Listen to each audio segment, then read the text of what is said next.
Hey there, welcome back to Fresh Start Budgeting. Today I'm going over week 3 of my 12-week year, so let's get started.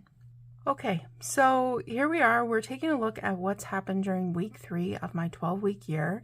I am going to do it a little bit differently this week, just in terms of I'm not going to go through everything that's happened this week, but I am going to show you a general overview, and then the other portions of it, I'm going to work it into my just weekly videos. So just as I was kind of looking through my pages for week 3, I realized week 3 is really the week of color.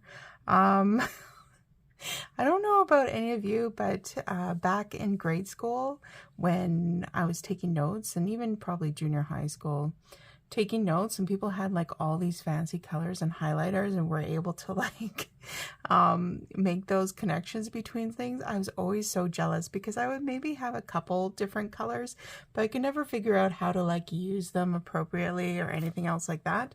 So I have this like a large amount of markers, probably for the first time in my life, where I've kind of, bought myself those, and it wasn't something for my kids or something. But I think this week I just went a little hog wild crazy and decided to try to integrate all the colors I possibly could. The different colors do not reflect any kind of connected thinking at all. I'm still very much that middle school child who has no plan about how to appropriately organize those things in a way that makes sense. But I'm just going to warn you, it's like a explosion of color today. So this is kind of the first look thing. I decided, I really do like the aesthetic that people are able to create with planners and different things like that. But when I look at how I do things, I think that that would just be an impossible integration for me. My brain doesn't really think that way. I love how people are able to use different stickers and designs and templates and just create these really beautiful pages. That's not me. But what I do find is that it's really helpful for me to write out things, to take the time. Even if I've used a spreadsheet, I then go back and I write it out. It just really helps me to be able to do that. Somehow connects better with my brain. So my spread for this week is really just that. I made, one of those word art things where I've got all the different words that are really important to me, but also just writing them out. These are the things that I've gone through in terms of thinking about what my plans are and where I want to be. This is the big vision of my life, where I want to be, choosing what I'm doing with my time, and financial freedom in terms of how that supports my choice of time. And of course, physical health is paramount to being able to do anything. And I'm noting that during this process, I'm committing to these as well, right? In the reinforcement of the habits that I'm selecting, the learning that I'm going through, and the creating that I'm choosing what I'm doing with my time along those lines, as really pushing towards that financial freedom.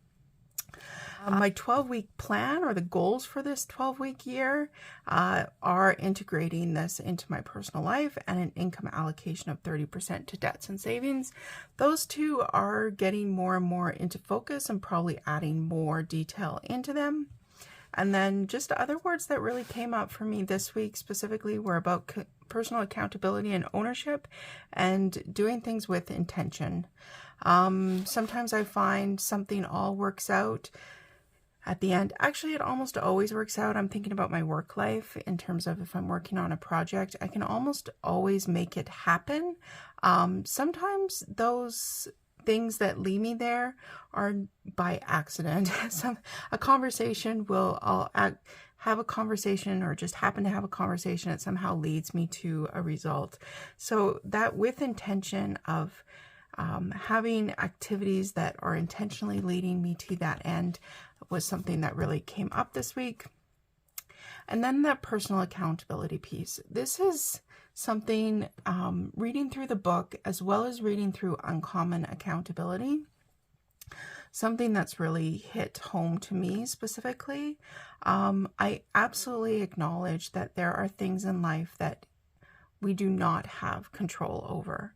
I mean, my first daughter was born 3 months premature and spent 3 months in a neonatal unit. I know that, you know, my ownership of things that happen in life, and to anybody else who's looking at this and seeing like, well, this is, you know, you've created a dreamlike existence of the future, and tomorrow you could be hit by a car and not be able to do any of this. And I totally acknowledge that, and sat in thought in that this week as well, and just acknowledging that you don't always have control over the things that happen in life, but you do have some areas that you can control in that, in terms of how you respond to it, or what you choose to do after those things happen.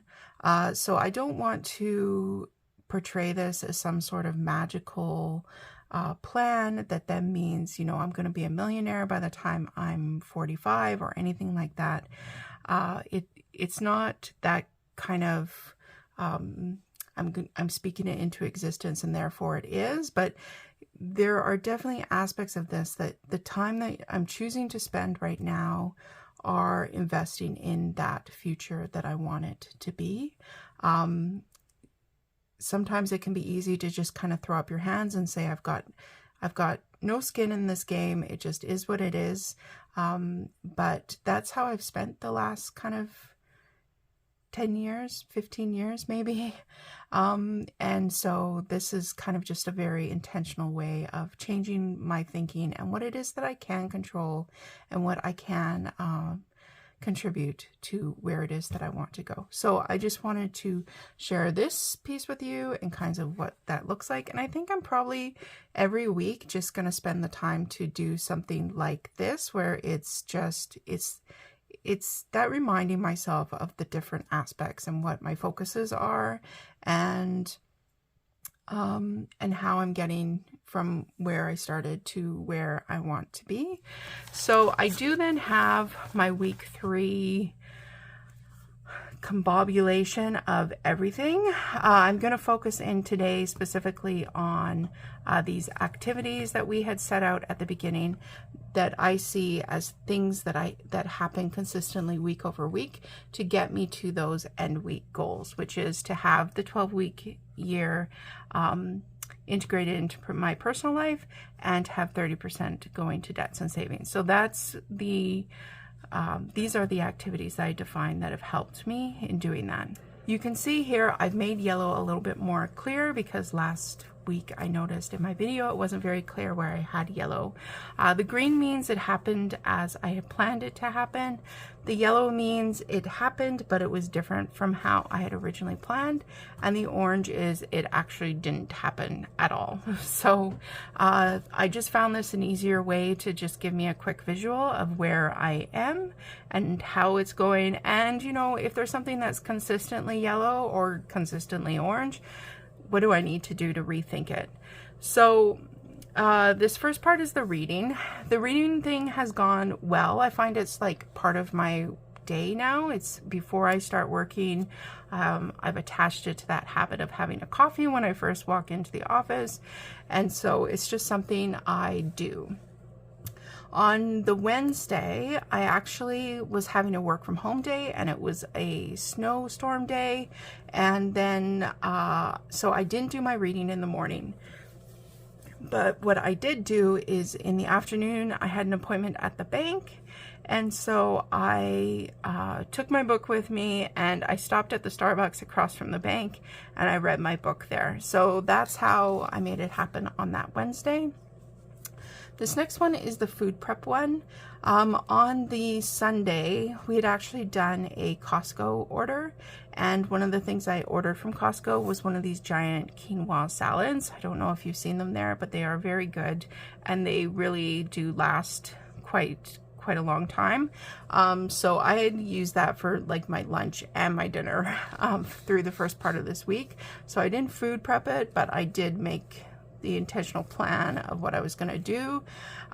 So that all worked out.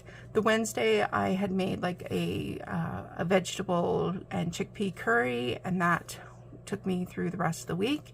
And on Saturday I made quite a big soup that is now I now have for the beginning of the following week. So that has all worked out in that area, I would say.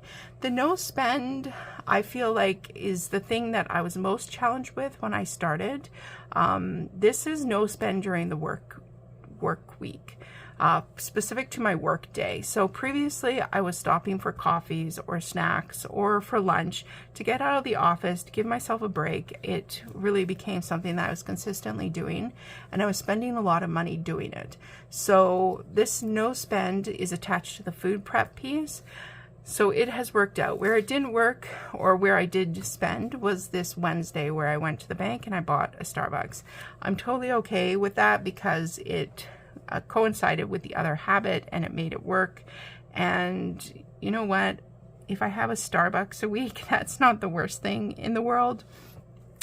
I do find that at the beginning I was definitely white knuckling this. It was really hard for me to break that habit of going out of the office, whether it was lunchtime or for a coffee or whatever, and spending that money. But now I just find it's pretty normal. I don't really think about it much.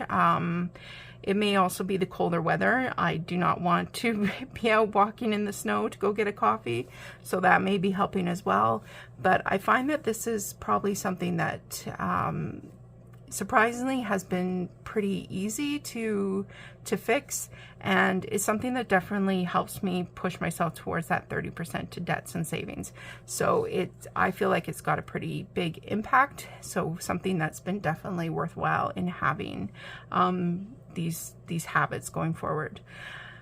The planning piece has been good. I just kind of, you can see in terms of how my paper gets organized and everything else, is my brain just kind of goes everywhere, and that's fine. I just kind of give myself some set time to go over these things, to reinforce what it is that I'm working on, and to just kind of jot out how the different areas are impacting those things that I'm working on.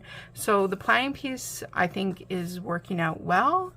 This next one that I just added this week is the expense tracking. So the first couple days I was doing that expense tracking on paper in my book, but I found when I had that day from home and I was just kind of working through things and the whole planning piece, I was like, you know what, this book is bulky. Sometimes I forget to like sit down at the end of the day and write this. Like, there's just too many areas that this one can become too difficult or fall apart, and there's other ways that I can do it. So just going back to those 4 terms of habits, this obvious, enjoyable, repeatable, and easy, I wanted to rethink this one. So I actually have Google Sheets on my phone. I've just created a Google Sheet and I jot down the expense on the Google Sheet. So then, and I can do that throughout the day, and that's kind of the change that I made from Wednesday onward. And I think that that's what I'm going to continue now. So it didn't go the way that I had planned it to go, but it's totally, I mean, it's the same result. So that's why it went into the yellow. So I think that's as far as I'm going to go today, just kind of giving you that overview. There's some very specific pieces in terms of how I've managed the expenses, how I'm looking at savings, and kind of some awareness pieces that have come up that have kind of spurred those changes. So I'm going to leave that for my other videos this week. But just want to thank you guys for following along with me, and if you have any thoughts or things that you think I could either clarify or change, or something that you think I should think about, I'd be happy to hear about it, and I look forward to the next one. Thanks guys, bye.